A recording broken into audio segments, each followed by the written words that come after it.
Welcome to our council meeting on August 15th. We are going to go ahead and get started. So calling the meeting to order, we'll take attendance. Go ahead, Katie, if you could do that for us. Megan Dixon, Present.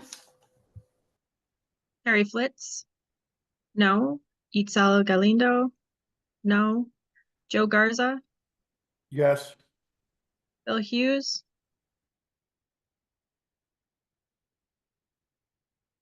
we saw you pop in, Bill.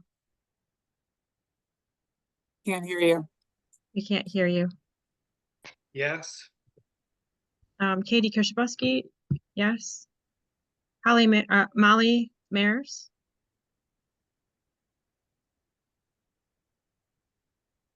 Yes. Holly Prast, Present. Amy McGovern, Present. DPI staff, Laura Barb Adams. Novak. Laura Adams and Barb Novak. Correct. Yep. That's it. Okay, thank you. Okay, we need a motion to approve the agenda, which I have listed. Motion to approve the agenda? Thank you, Joe. And a second? I'll second. Any discussion on the agenda before we do that? Go ahead, Molly. I think you seconded, right? I will second that. Thank you. All those in favor say yes and type yes. Yes. Yes. Yes. Yes. Yes. Yes. Yes.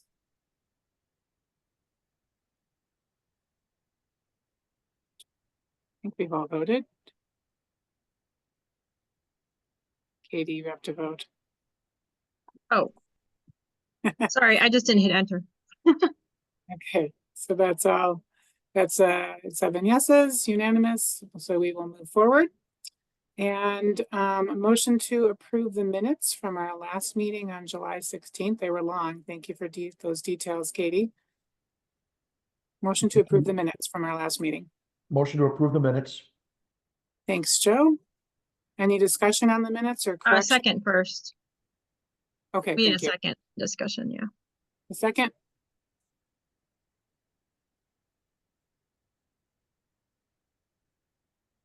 I can We have- second.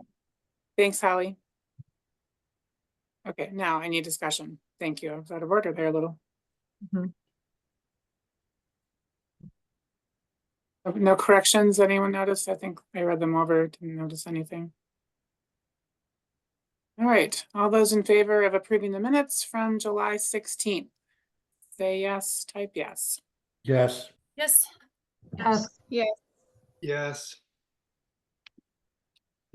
Yes.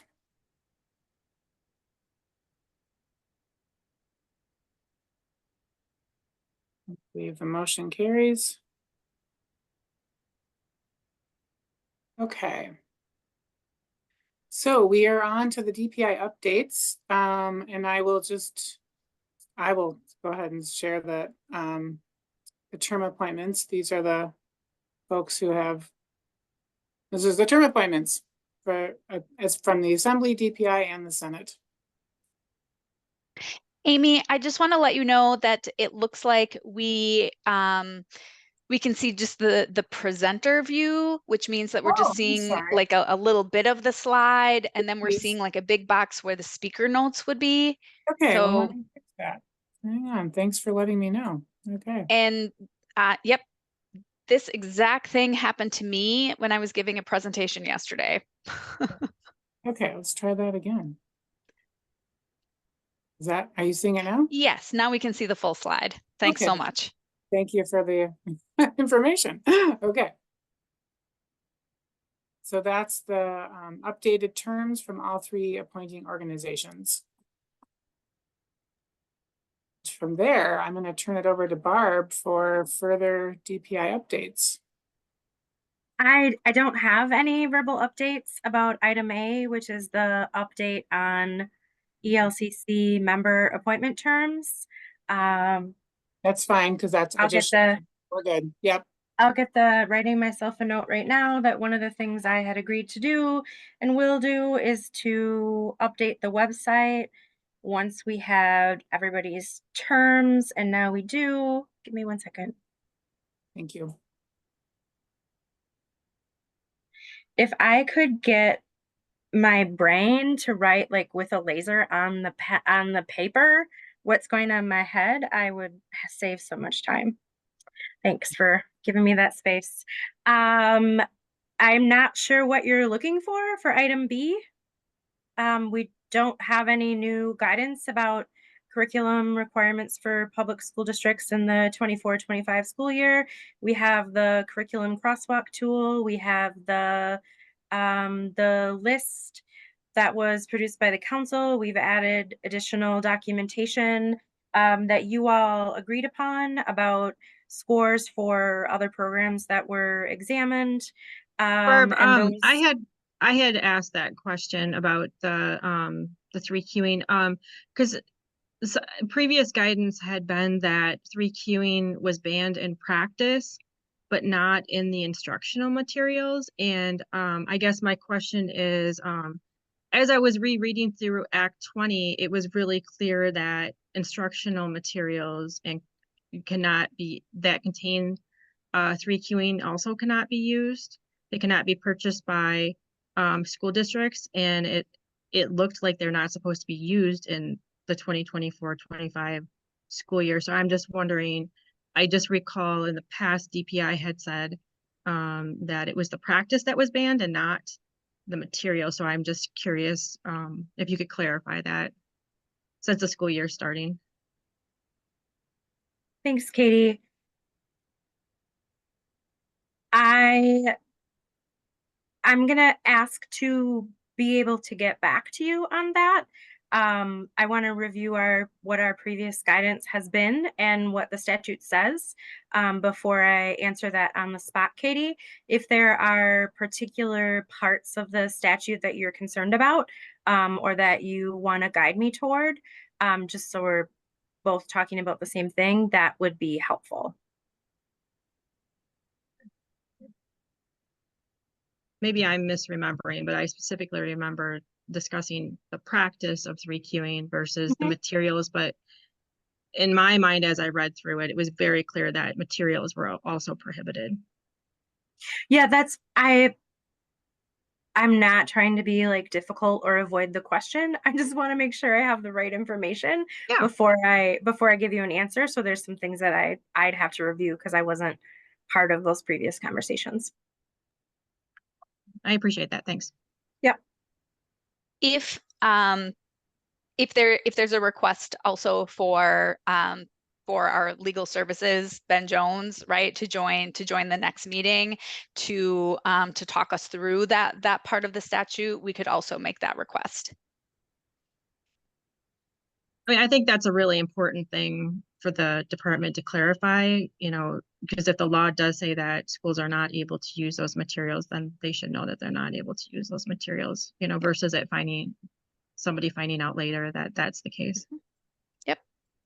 Yeah, I agree. And the funding part of it is also difficult. A lot of the Act 20 efforts right now are really focused on something to celebrate, which is that many schools and districts are going to be screening with Ames Web Plus this fall. Screening and intervention is part of the way that they do business, and to not have a screening tool would really prevent them from moving forward. And they are switching in most cases because most places were not using Ames Web Plus. They are switching to Ames Web Plus, and Pearson and DPI are working together to make sure that they have what they need to do that. Our most consistent means of communication to schools and districts for assessment related things is the DAC Digest. DAC is a district assessment coordinator. Every school district An independent charter school must have one. They are the people who are used to dealing with all of the requirements around statewide assessment and statewide reporting. So we're using their weekly communication to share information about what the screening possibilities and expectations are. DACs should have their accounts tomorrow. And once they have their accounts, they are responsible for creating teacher accounts. Training can happen in one of three ways. As soon as someone logs into their account, they have access to all of it. They have the keys to the kingdom. They have the assessment. They have the directions. They have a giant resource library. They have the things that they will need to administer the assessment are right there as soon as they log in. So once a district's able to log in, they can look at what all those materials are and make a plan for training. Pearson will provide around a 5-minute video that says, sort of a navigation video that also says, here's the things we'd recommend that you review as you're creating your training plan. That's the fastest option. That's the option it doesn't necessarily take the least time. It's the option that's available the soonest.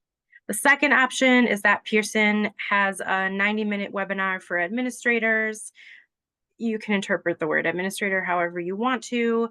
They're offering that 4 or 5 different times in early to mid-September, as well as offering an archive. It's 90 minutes each time. Administrators will get what they need to support, to train and then support those who are administering the assessment. The first of those is offered on September 3rd. So if they're choosing that pathway for training, they would have to wait to train their staff until after they do that first webinar. I understand that that is not ideal because there's not just time sitting around where you can get your staff together that you don't already have really important plans for. The third training option that's being offered is the most intensive of the 3. That's really very limited because it is meant to create people who are like super experts in administration. So that is for CISA staff and staff from the Big 5.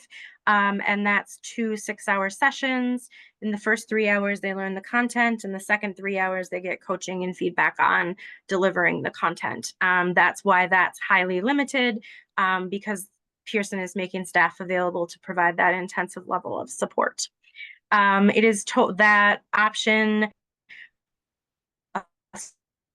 sort of that train the trainer models. No one's being required to do that. No one's being compensated for doing that, nor are schools and districts expected to pay their CISA or go to their CISA specifically to be trained to use Ames Web Plus, because all the training will be there right available in the assessment suite. There will be ongoing training throughout the year that starts to focus more on what you can do with the data, as well as bi-weekly office hours for teachers, where Pearson staff will be at 2 different times of the day, where Pearson staff will be available live to answer questions. Pearson customer service is open from 6 to 6, 5 days a week. They do have, they have many employees, but they have one particular employee who has a lot of expertise in working with Wisconsin schools. So I don't think she can possibly be handling all of the calls, but I think she's handling a great deal of the calls. I'm gonna pause there for questions because all I've talked about so far is administering the assessment, which is, we know that that's not where the magic happens. That's just the first step in changing outcomes. Barb, I'm sorry if I missed this in what you were saying. About how much time do we think it's going to take a teacher to get trained? I don't have a solid answer for that. Okay, Find out.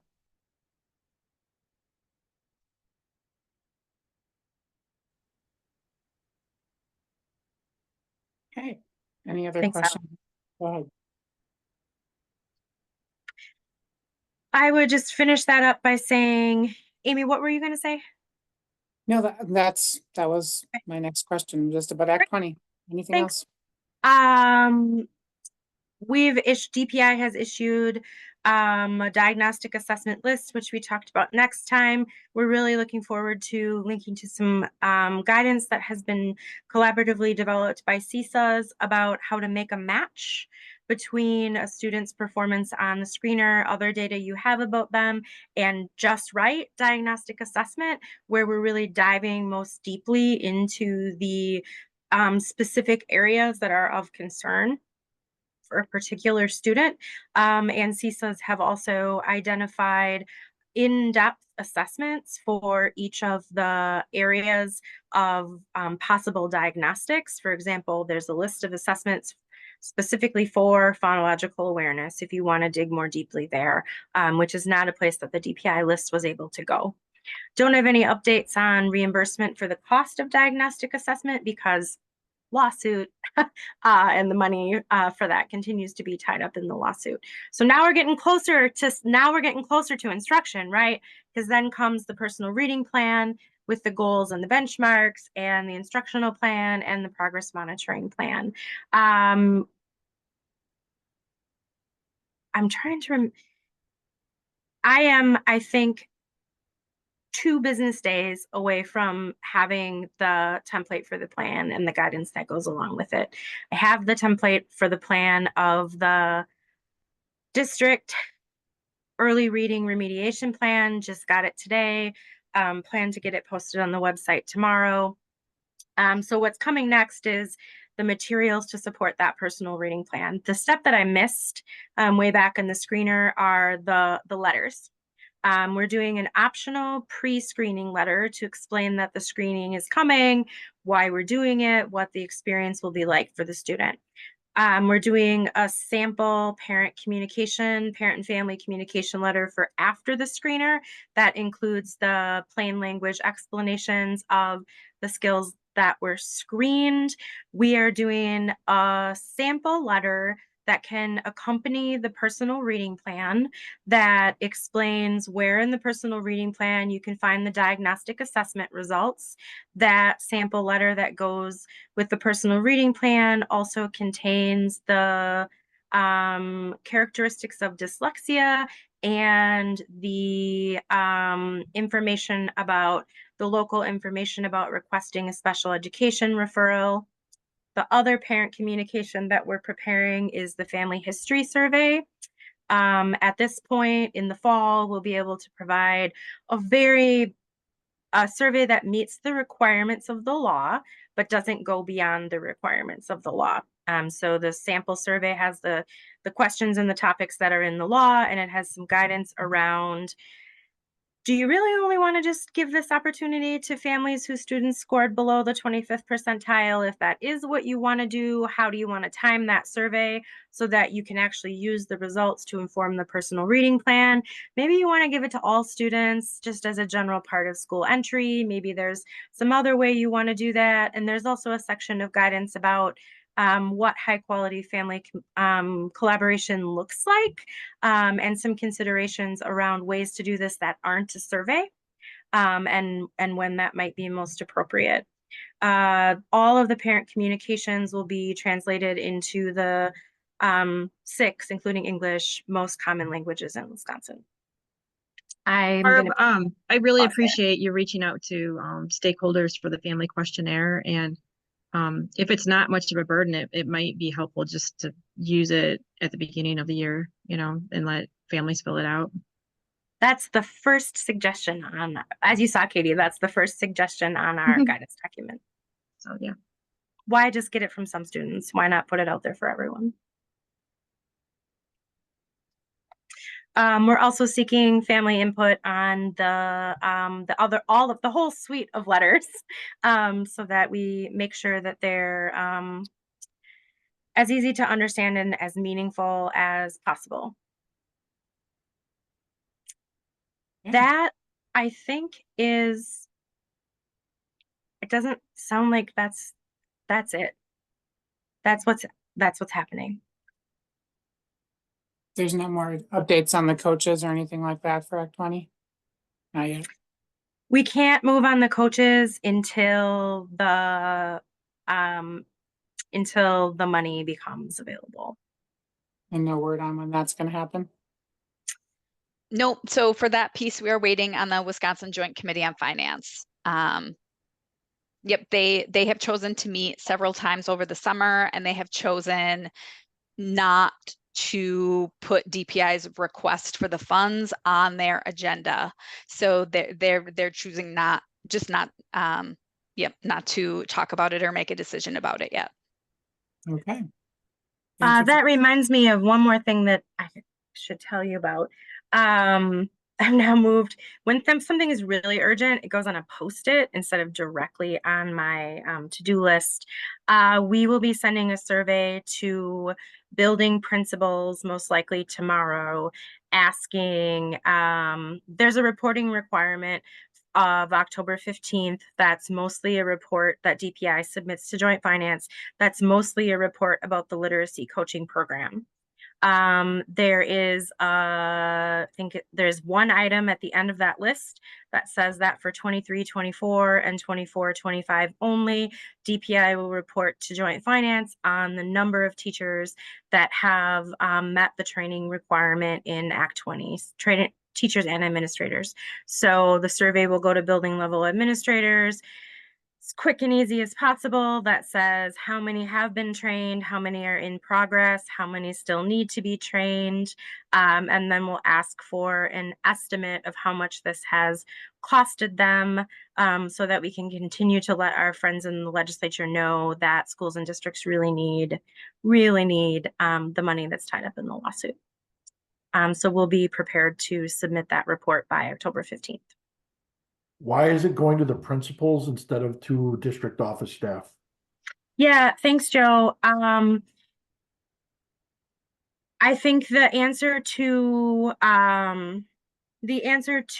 which is the best place for it to go in every district is unique to the district, and I chose to go with building principals because they're closer to the teachers. There'll be, Tom has been in touch with John Bales, and there will be information in the next district administrator communication about the fact that the survey is going out.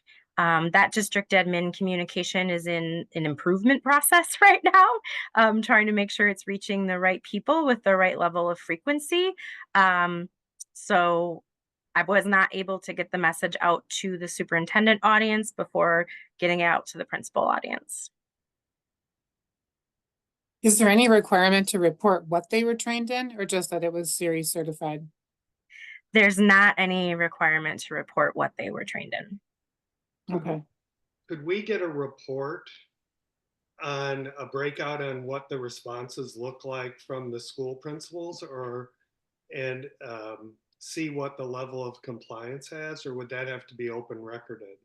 I mean, I know there are going to be groups that are going to be interested in that, and I think that would go to Joe's question about whether or not building principals ought to be filling that out, or district offices, so that there's a consistent response in districts. I don't know what Holly would think about that, where you defer to principals, or you'd want to have a district response. So 2 questions. One, can we see what those results look like as a council? And then the second piece is, or would that have to be open recorded?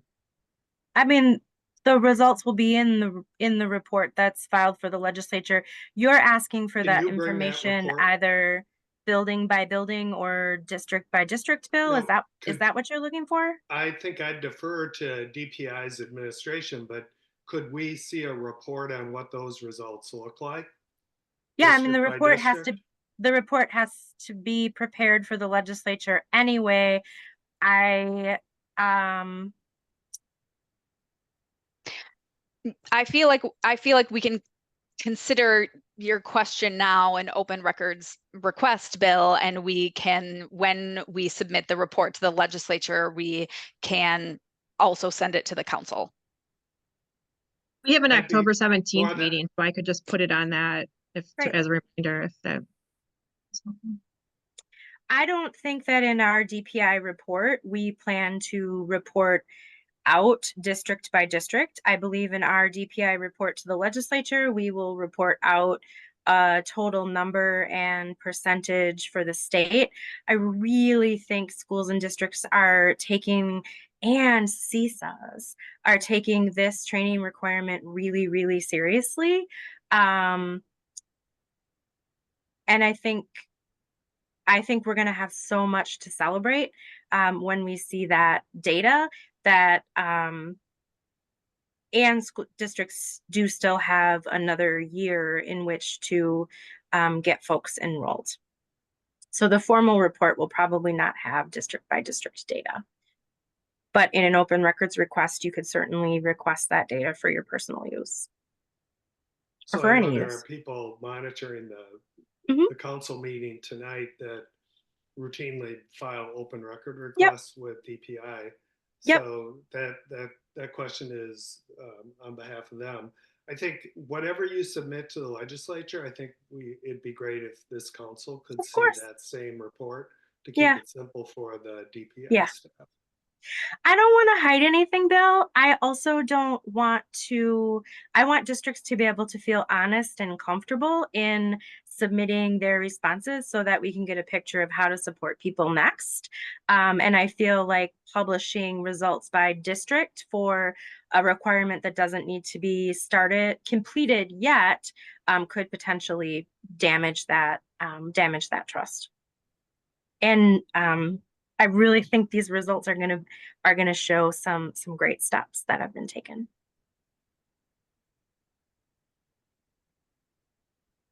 Your Looking last forward to the question. report.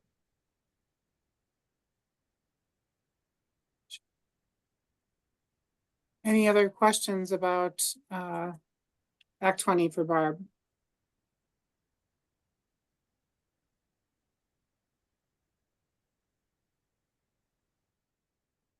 Right. Then we are going to go on to the navigation conversation about curricula. There are 3 programs that we are vetting, 3 programs that got their resources in on time by the July 1st cut date and met our criteria. And so these are the 3 resources. We assigned, for those of you that are in the audience new to our process, of course, all of us will vet all 3 of these resources in their entirety. And then we've identified 3 people, 3 team members to be quote unquote experts of at least the portal within to help navigate and find resources within. So the purpose of this next piece of communication is to make sure that we are all understanding, at least on the baseline, how to navigate these 3 resources. And then we'll also have a conversation about scoring, and not so much what we're scoring, but when we will enter those scores into the Google form. But first things first. So I'm wondering if Joe, Bill, or Katie would be, or whoever wants to start. We don't have to go in order here. The vision would be to have about 10 minutes per curricula where somebody takes the wheel and shows us through the resource how to find those key features, the scope and sequence, the decodable books, the teacher's guide, those and so forth. And then if there's questions from any council member about where to find something, this is the time to ask it, because we do have another dip into this next month, but between now and then we should get pretty far in our vetting process. So with that said, is there a team that wants to take the reins here and walk us through a little bit of one of the 3 resources? Amy, this is Joe. I just Yeah. want to apologize that I unfortunately was unable to get to this task since our last meeting. And so I'll have to defer to Katie and Bill.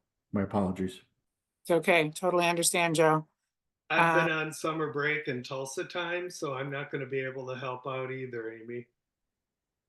Okay, Katie. All right, well, I'll talk about Lavinia.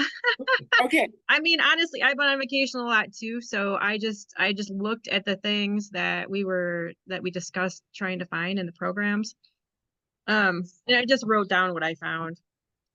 Sorry. Do you want to share your screen or not? Do you not want to do it that way? I just hand wrote it. I don't have anything typed up. It's the Lavinia is actually really self-explanatory if you just go into I guess I could share screen. Let me get I'll have to get into the program to show you. What's there is just, it's all in the document. It's easily accessible. Let me see. Just get in. The one concern I have with Lavinia is that in the self-evaluation rubric, there appeared to be spots that look like links, but you couldn't click on anything. So you can basically only see what materials they gave us. And I just want to clarify too, that we are not having any evaluative conversation. This is simply a navigation. How do we Mhm. find things? Are we on the same page for locating resources? That's the point of this. It's not to Yep. talk about, oh, this is there and that's not, or the quality. We're not doing that tonight. So, so what I'm talking about with the self-assessment rubric is just that it appears that there's links in here. Like here, they're bolded, but I can't get to anything. So if you wanted to get specifically to their examples, I can't get to any of these. So, I just looked at them the last day or two. So I would like to have DPI or Laura request that we could access these or be sent something. Because they're all in here. These look like links to me, but I can't access any of these. So I'll review that on our DPI side to see if they're live links. And yeah, I'll troubleshoot that. okay, that sounds good. Let me stop. I was gonna put this on a new window. Let me move to a new window. There, that's better. Sorry. Okay, so can you see that the Wisconsin Early Literacy DPI Lavinia? Okay. Yeah. Okay, so otherwise things were pretty self-explanatory and they were in here. There were examples of units. But part of the concern I had about the units was, I guess they're mostly here. I think, I mean, they're missing, for grade 1, you only have 2 units. And I think in the scope and sequence, there were 6 units.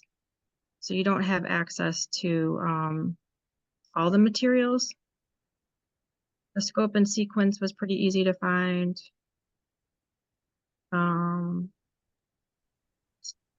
Katie, while you were looking, and this might be too deep to go into right now, but I couldn't find in their book list, they had book lists for each grade level. It looked to me like grade 1 was missing. And like, it was pretty obvious that it was missing. And Yeah. maybe I just didn't dig far enough. Did you find that also? It was missing, yeah. And then also for the decodables, the only way I could find any access to decodables was to go on their website, and I could only find the 3 samples they listed on their website. So I couldn't find decodable. So I checked off scope and sequences there. The self-assessment rubric was there. The program guides and most of the teacher materials were available, but the student text, I could only get the 3 readers on the website, and we didn't have access to all of the student materials. Yeah. So where is the scope and sequence? That was really easy to find the first time I came in here. It's actually in a separate folder under their work. Yeah. Yeah, in SharePoint. There's a different folder? I thought it was supplemental materials. Yeah, I think it's in one of these. There, yeah. So once you dug in, it was very clearly laid out. These things were very nice. I was very appreciative of how easy it was to find the scope and sequence. It was just those few, the student access and then the specific examples that they cited in their self-evaluation rubric. Yeah. We are missing grade 1 for their book list. In their book list. Okay. Yeah. I don't know. Does anybody have any questions? I felt like the material that's there was laid out pretty nice. It was a little bit easier to navigate than some of them where you had to go through the rubric, but yeah, the examples they had in the rubric I couldn't access. I just see the titles. So when you get on, I haven't looked at the website for this one. I only see the book titles. Can you actually see inside the books? There's 3 books you can see inside. I can see if I can bring Okay. them up. Okay. Let's see. I should have linked it. What about?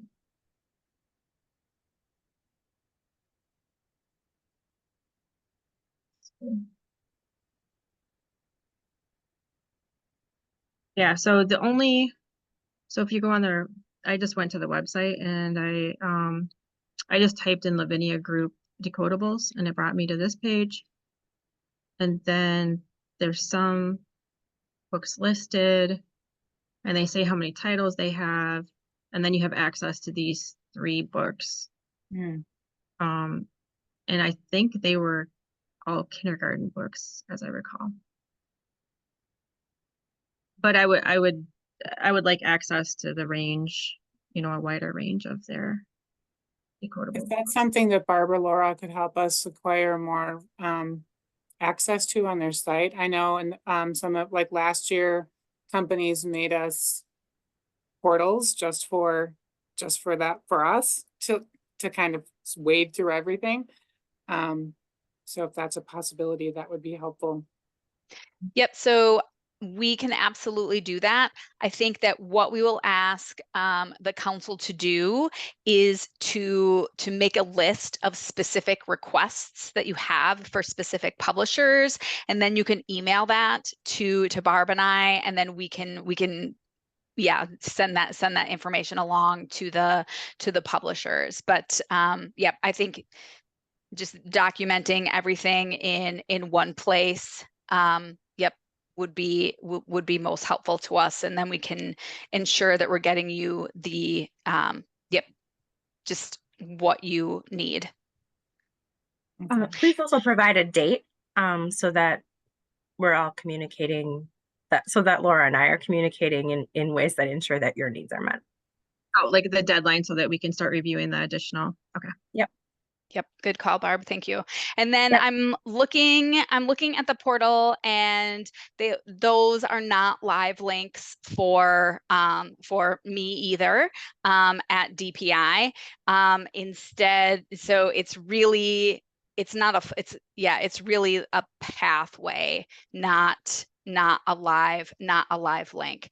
But looking at the words on the pathway starts to help me figure out which of the subfolders the evidence is in. So I mean, it does look like that's just a little just going to take a little bit of work, and it's both a great thing that Lavinia has provided so many subfolders and so many resources, but yes, I can see where that might also make it a little just the navigating a little more work for council members.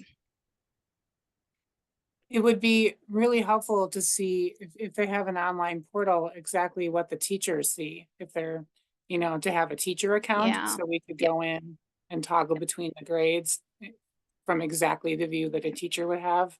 That would be my preference. Yep, just document that in writing.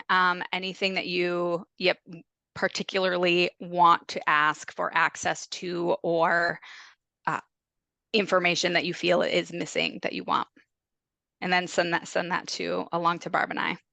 Yeah. Does anybody else have a chance to look at Lavinia that wants to chime in on anything they noticed or found? Again, not evaluative, just location.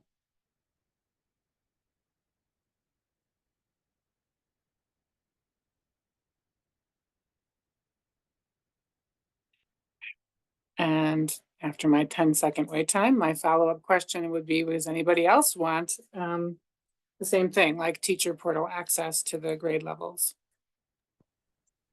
I think that any request that you make, we would simply ask for that for all council members. Yes, I know. I just want to be sure I'm not the only one requesting that.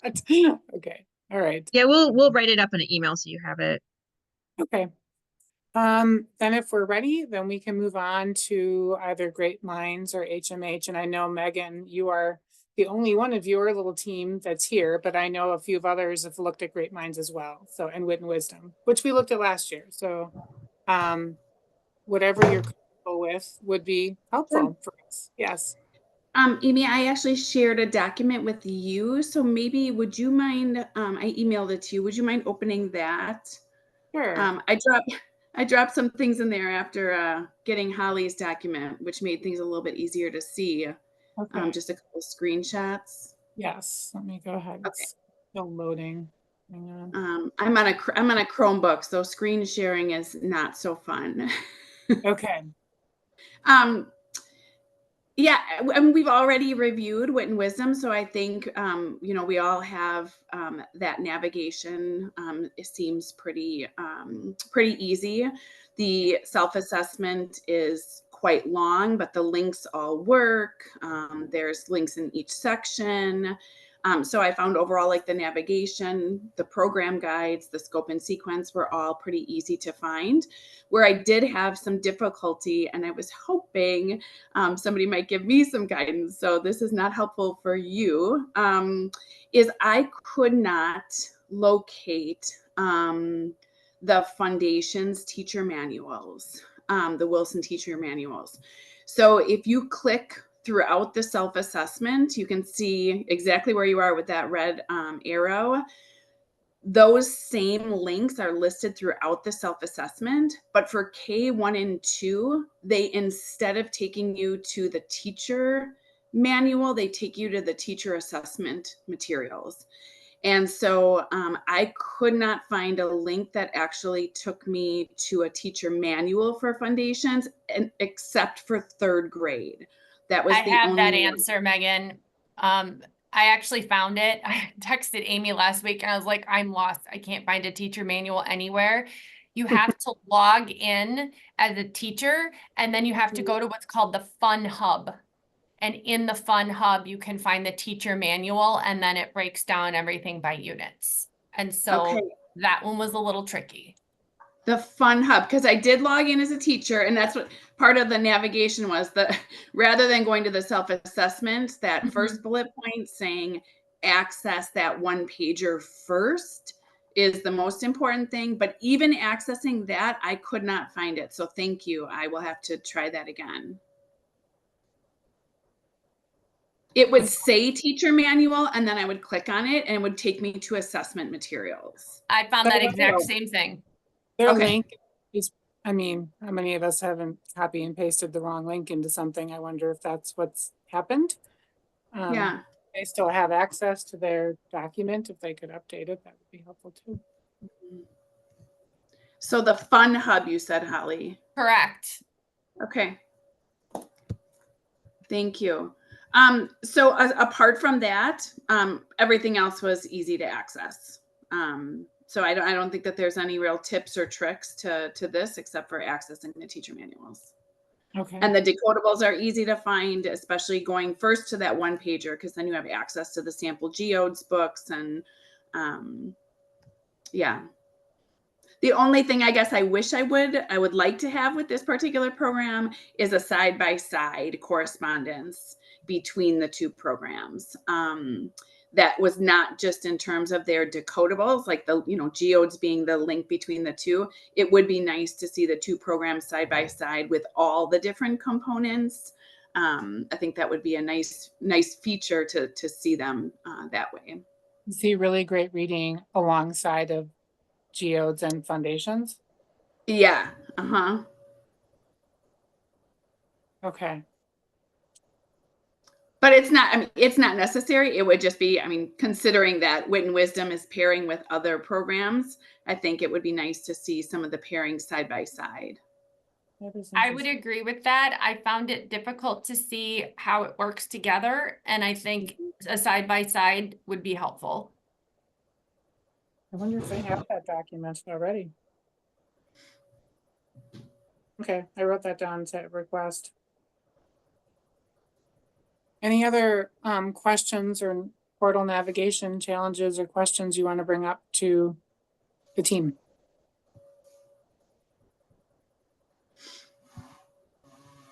Megan, I'm just going to scroll through the rest of your document here. That's it. Those are the 3 pages. Yep. Okay. All right. Thank you.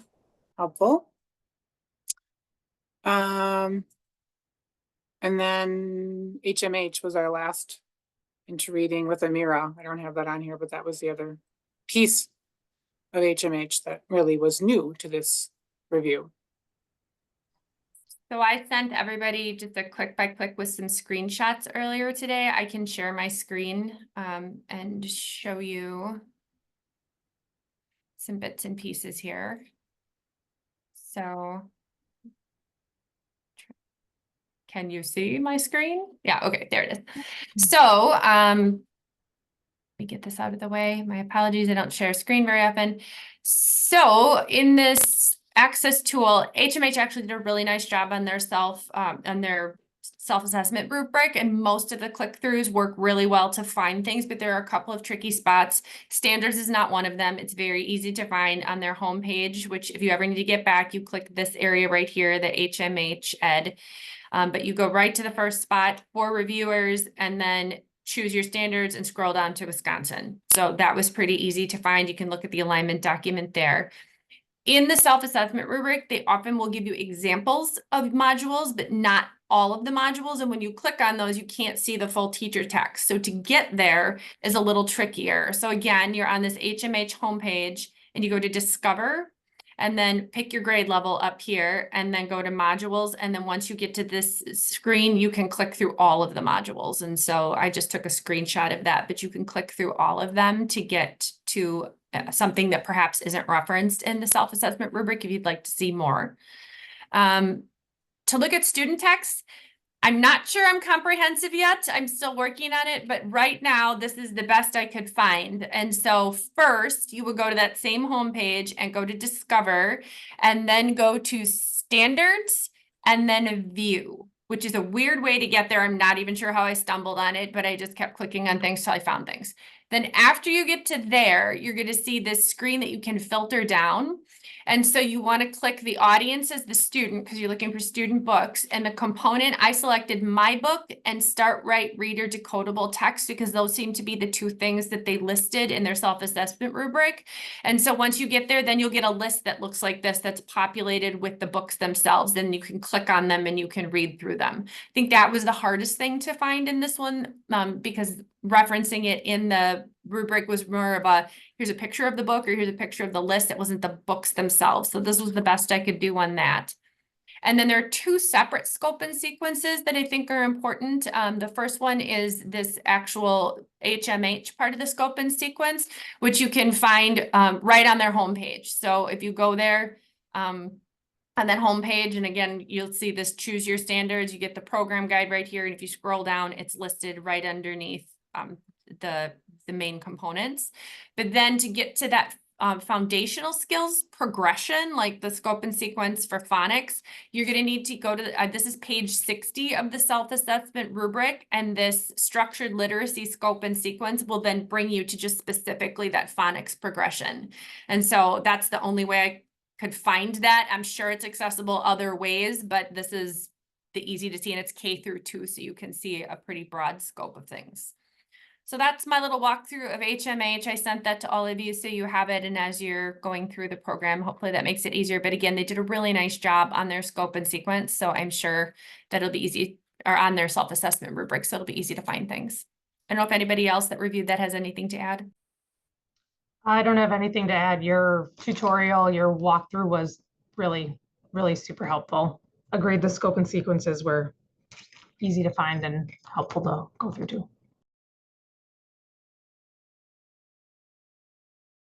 So nothing was really lacking from that submission, or there was nothing else that you required? I thought there were, but then I found them all eventually. Well, I'm glad you actually looked through Lavinia too, because I was like, am I missing something here? So yeah, I'm glad that somebody else has looked through it. Megan, did you want to add something? I was just, I'm wondering if Holly would mind, or if you can do it, Amy, navigating to that Fun Hub. Just I'm still having a hard time finding it, and I don't want to leave the meeting not knowing where to go or other people to go. Let me Holly- piddle with it while we're doing this and I'll come back. Great. Thanks so Okay. much. So while she's looking for that, we can have a conversation if you're ready to, about just when we want. I asked you to hold off putting anything in on the official Google form and just keep your notes separate. And the rationale was really to avoid confirmation bias and to have us be really as pure and clean as we could in our own thinking and our own scoring, since we've gotten to know each other pretty well over the last year. So with that said, I'm wondering when we want to officially add scores to the Google form. And if there's any norms we want. I know last year we eventually landed on not changing anything. Like once we put the score in, the score is what it is, and that's it. And so I'm just looking for a conversation on that. While Holly looks for what she needs to look for. And I can share my screen too, because I do have some points on the screen about that. So I see a message. Okay, what we're gonna pause so you can ponder that dot, and we'll turn it back to Holly, and feel free to share your screen again, Holly. Thank I you. will do that again. There's a couple different places to go.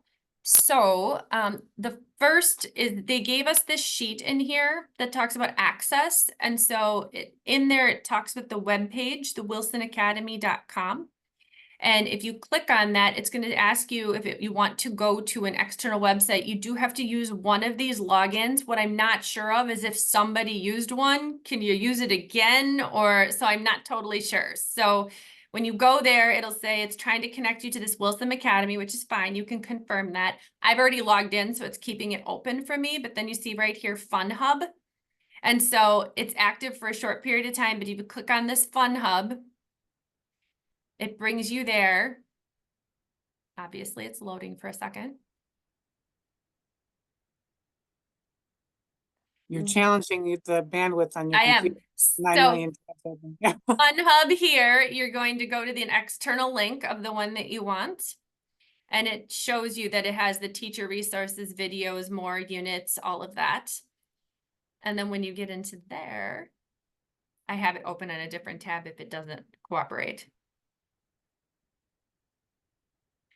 Down here is your teacher's manual right here.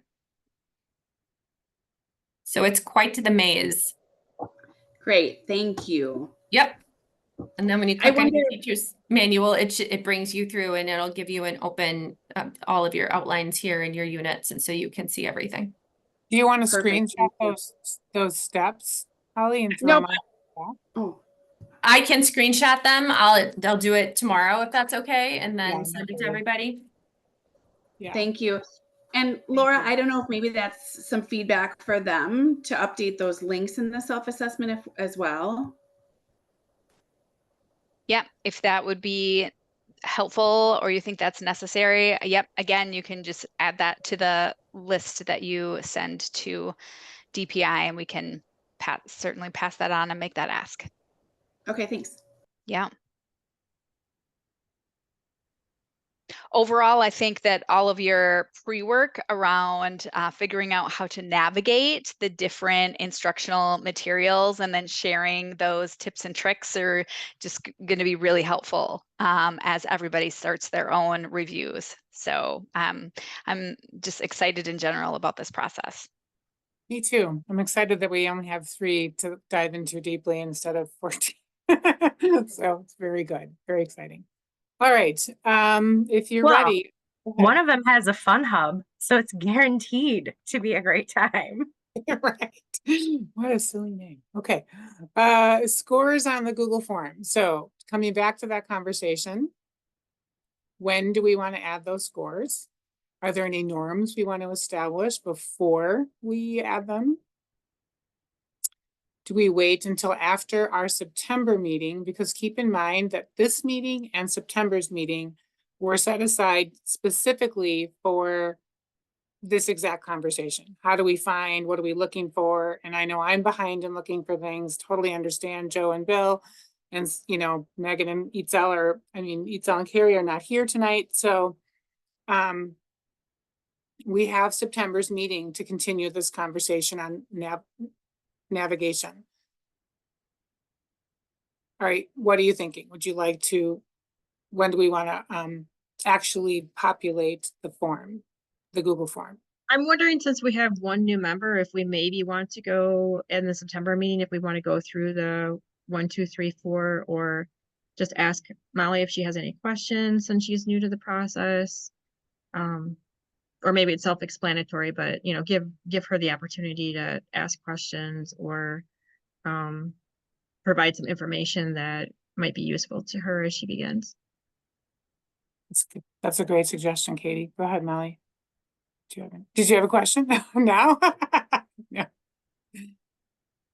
I mean, we will definitely have that conversation again about what each of those numbers mean. We can do that now. We can do that in September too.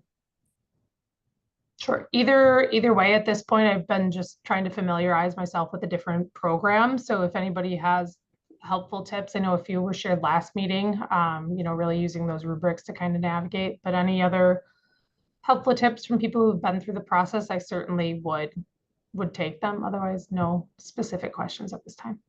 Okay.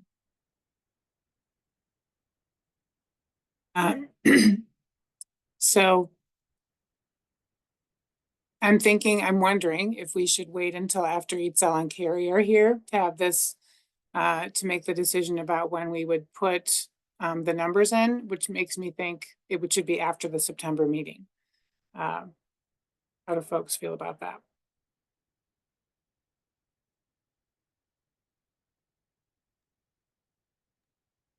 I mean, I think we can start filling them out and just not submit it, right?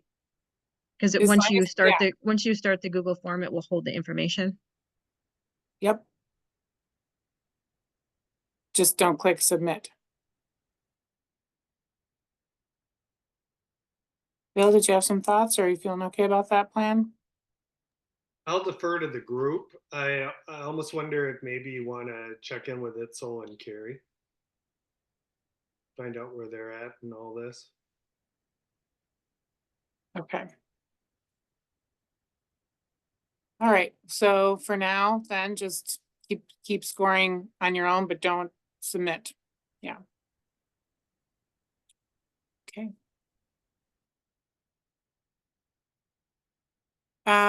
If there's no further conversation on this point, then we're ready for the next piece on the bylaws and the election.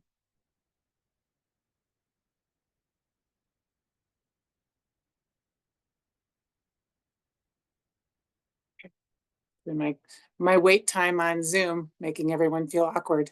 All right, conversation around the bylaws.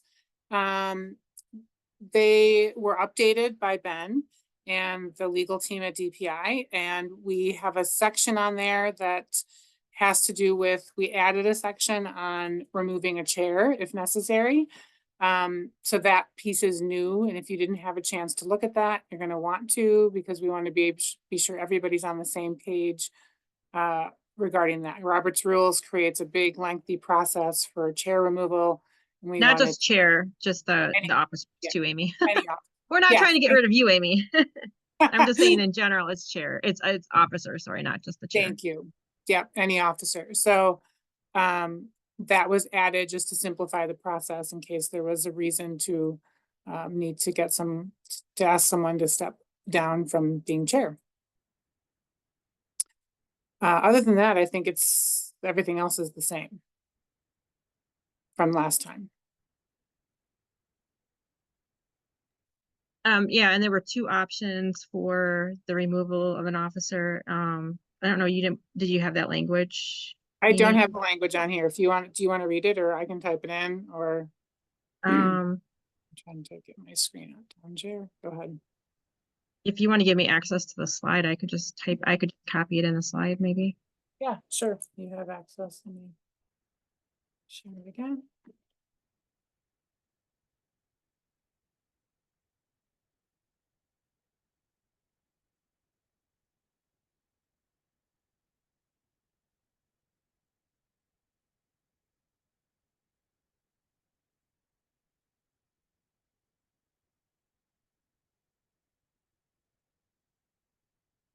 I did share it with you again, Katie. I'm putting it here too.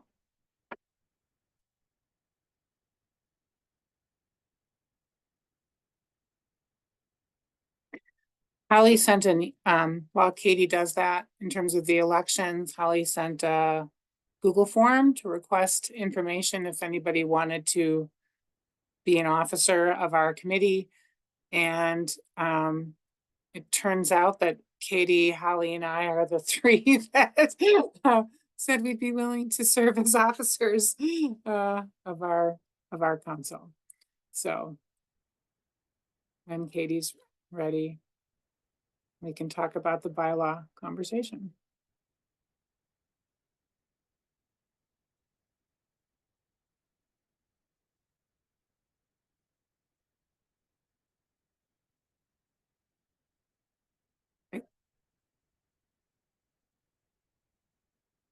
The other way to do it, Katie, would be just to pull up the document and show the two.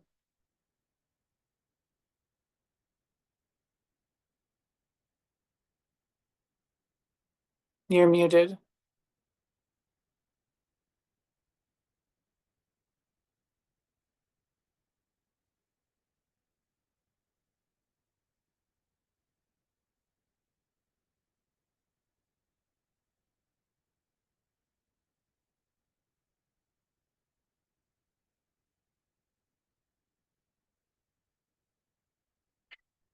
While she's doing that, if there are specific things, I took notes about what we wanted to have added.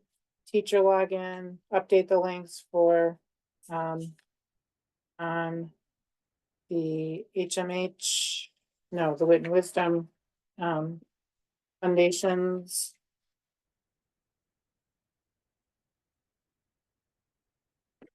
Those are the big ones.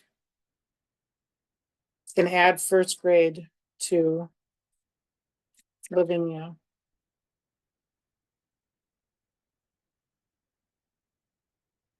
If there's other things you want access to, please message myself, Holly, or Katie.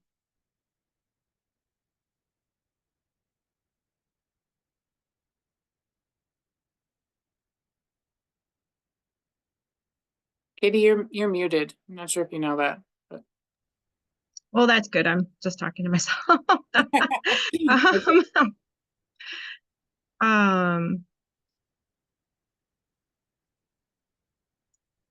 Well, why can't I change the font? It's in your slide deck. I was just going to change. Okay, let me just refresh my screen. So it should be after bylaws. Okay.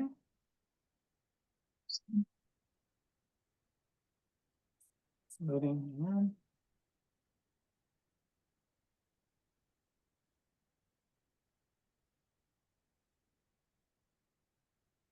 After slide 9. Oh, it's at like 42. Why am I Oh, all you at did the it at the end. Okay. I don't know. Sorry. That's all right. I'll just scroll down to Don't mean to 40. move it. No, I was looking for bylaws as I was going through it. So I found it. We're good. I'll just pull it up now. Thank you. it's slide 42, sorry. Yep, no worries. Thank you for adding that in. Oops, let me just switch this.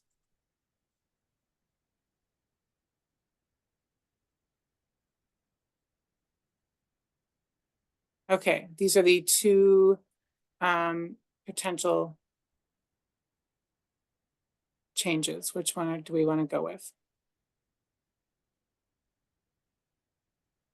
So I requested the additional language just because Robert's rules is quite a long process. If for some reason we wanted to remove an officer, we cannot remove somebody from the council. Obviously, they have been appointed in statute, and that's not our job. But if the need arose for someone not to be in leadership, this would give the council a way to just make that happen at a meeting. And so the legal counsel, I think, can't remember her name, I think it was Sarah. She gave me two options and I said we should just discuss it as a council. I know we had changing the bylaws was 2/3, I believe. So, you know, it should be something that's difficult to do. But anyway, so we've got both options. She also recommended adding specific reasons. We are politically appointed in some way, so it makes sense to have some reason for removal. You don't want people just, you know, removed for the stability of the council. And obviously this isn't something that we would consider unless absolutely necessary, but it's something that groups often have in their bylaws. So the question is really, is it by 6 votes or by 7? That's how I read it. It's really, that's the question, Amy. Yep, so. I'm not sure the pros and cons for either, like, is there a thought process? And do we prefer one over the other? Should it, if it shouldn't be easy, should it be 7? It should be. Well, if there's a person that's essentially being ousted, you really are talking about 7 out of 8, because assuming the person who's being ousted would not want to go, otherwise they would have voluntarily stepped down. So I guess that's one person that could then fell the whole process. I guess I would prefer to look at 6, which is really still 6 of 8 people. And so I get that we have a 9-member council, but I would look at the 2/3 number. That's just my 2 cents. I would be supportive of either though. That makes sense, Holly. Are we voting on that specific part today, or are we just discussing it? Well, we If we, haven't adopted the bylaws, so we can just, we're just discussing it and we'll insert whatever the council agrees. And I'm good with what Holly mentioned. It doesn't matter to me, quite honestly, but I would support either one. I tend to agree with Holly as well. I think 6 is a I- better number. I agree as well. Molly said yes to that. Megan, any opinion either way? Either works for me. No opinion. Right. I think we can get Itzel and Terry's input as well. At the moment, it looks like 6 seems to be a stronger option. Or we can just decide to use 6. My suggestion is we use 6, add it for a vote at the next meeting. And if somebody could follow up with the other 2 about the options. But so that we would vote though with the first option. Yeah. Okay. Sounds good. Let's go ahead and move forward. The other thing that was on our agenda tonight was potentially to elect the officers, but again, we're 2 people down, so I don't know if we want to delay that until next month or go ahead with it tonight. Does anyone have a preference? My recommendation is to move forward tonight, since there are only 3 willing to step up and serve, and it's all very much appreciated. Okay, so do we need a motion to do an election? I didn't look that close at the Roberts rules. Katie, do you know, or Holly? We do need a motion. I mean, if somebody wants to nominate someone who's not interested, they certainly have the option to do that through the process, but we need a motion for each office and then a vote. Okay. So, motion to nominate Katie as the secretary. So I'll moved. second. Do we have a second? Second. So who still moved it? You did, Joe, you did both? Well, Bill, I think, Yes. seconded, but Okay. we'll go with Bill as the first and I'll second it. Okay. Any discussion? All those in favor of Katie being the secretary or remaining the secretary, say yes, type yes. Yes. Yes. Yes. Yes.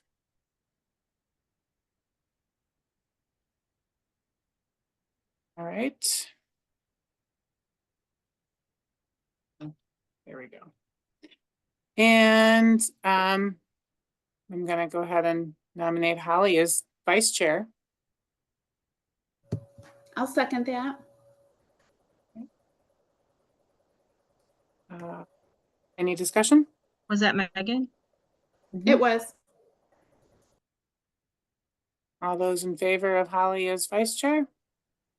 Yes. Yes, type yes. Yes. Yes. Yes. The motion carried first, Katie. Yeah. Yes. I will gladly nominate Amy as chair. Thank you, Molly. I'm sorry, Amy, but I will second. No need to be sorry, Joe. It's all good. Any discussion? All right, all those in favor, say yes, type yes. Yes. Yes. Abstain. Yes. Yes. Yes. Oops. Right. Okay, well, there we go. We have our 3 officers. Thank you for your faith and trust in us. Since we have to amend the bylaws with the addition of that language that we just discussed tonight, we will wait on voting on them until the next meeting. Everything okay, Holly? Got it. Sorry, I can't, I had a direct message. I voted yes on everything for the record. I just couldn't get my screen. All is Okay. well. All right, then our next piece of business is really just discussing our council updates and future meetings. So September 12th is our next meeting, which I'll be more prepared to talk about the where to find things at the next meeting. 4 to 6, any additional agenda items that we need to add to the next meeting besides the bylaws? We should be in a good place to actually vote on our bylaws next time.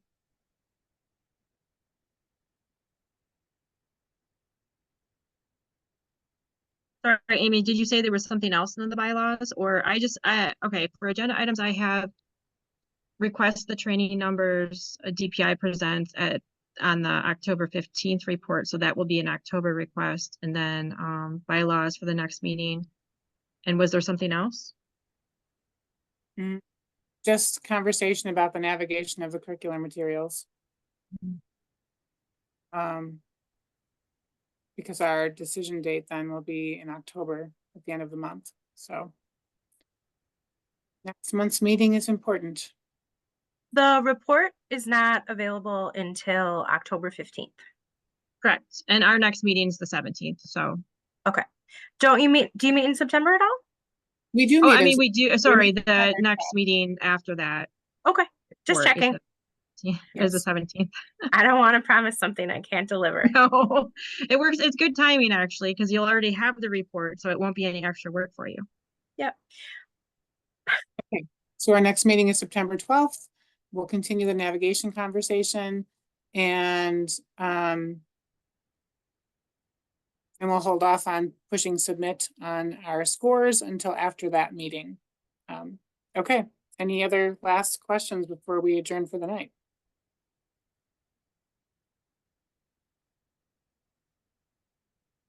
All right, we need a motion. I'll make a motion to adjourn. Second. All those in favor? Yes. All right, Yes. Yes. thank you, everyone. Thanks. Have a great night.